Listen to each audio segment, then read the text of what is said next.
درود بچه‌ها. آقا باقلوای لبنانی برد. خب بریم درستش کنیم.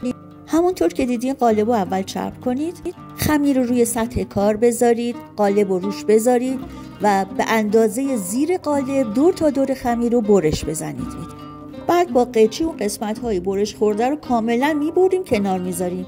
حالا خمیر رو میذاریم توی نایلون، کاملا میبندیم تا خشک نشه. دور تا دور قالب خمیر بندازید. ببینید باید روی لبه ها هم بیفته. بعدا بهتون میگم چرا روی لبه.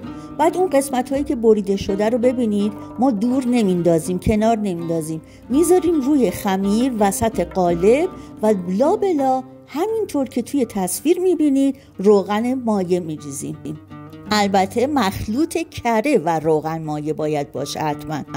گردوی خرد شده وسط خمیر بریزید، کاملا صافش کنید، روش رو با قاشق سفت کنید، یعنی کاملا باید گردوها به هم بچسبه.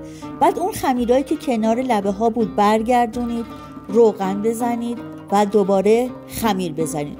اون خمیری که توی نایلون گذاشته بودیم کنار، در نهایت و آخر روی بقیه میذاریم.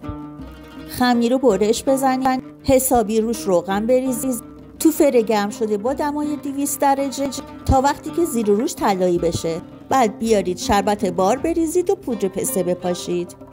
بچه‌ها شربت نباید داغ باشه. باقلوای دوم گردوی خرد شده، یه قاشق شکر، یه قاشق پودر هل بریزید و مخلوط کنید. خمیرا رو مستطیلی برش بزنید، کمی روش رو چرب کنید، نی وسط خمیر بذارید، اون یه تیکه دیگه خمیر رو بندازید روی یه قاشق مخلوط گردو بریزید.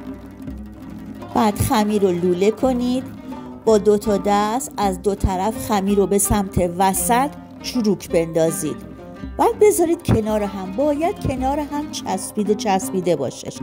برای 1 کیلو باقلوا 200 گرم روغن مایه و 2 تا کره 100 گرمی بذارید بجوشه. کفای روش رو بگیرید چون باعث سوختن کره توی فر میشه. روی باقلوا رو حسابی روغن بریزید، توی فر داغ بذارید. وقتی که طلایی شد بیارید و شربت بار بریزید. همون موقع هم پودر پسته بریزید، به خاطر اینکه تا داغه و شربت روش اون پودر پسته روش میچسبه. این سفارش من بوده، میخواستم طرز چیدن توی جعبرم بهتون نشون بدم. بچه‌ها یه پیج توی تلگرام دارم که چت و سوالایی که شما دارید اونجا انجام میدید. من لینکش توی کپشن میذارم، ببینید و به ما ملحق بشین. هر سوالی داشتید من در خدمتتون هستم، یا میتونید برام کامنت کنید. شیرین کام باشید عزیزم.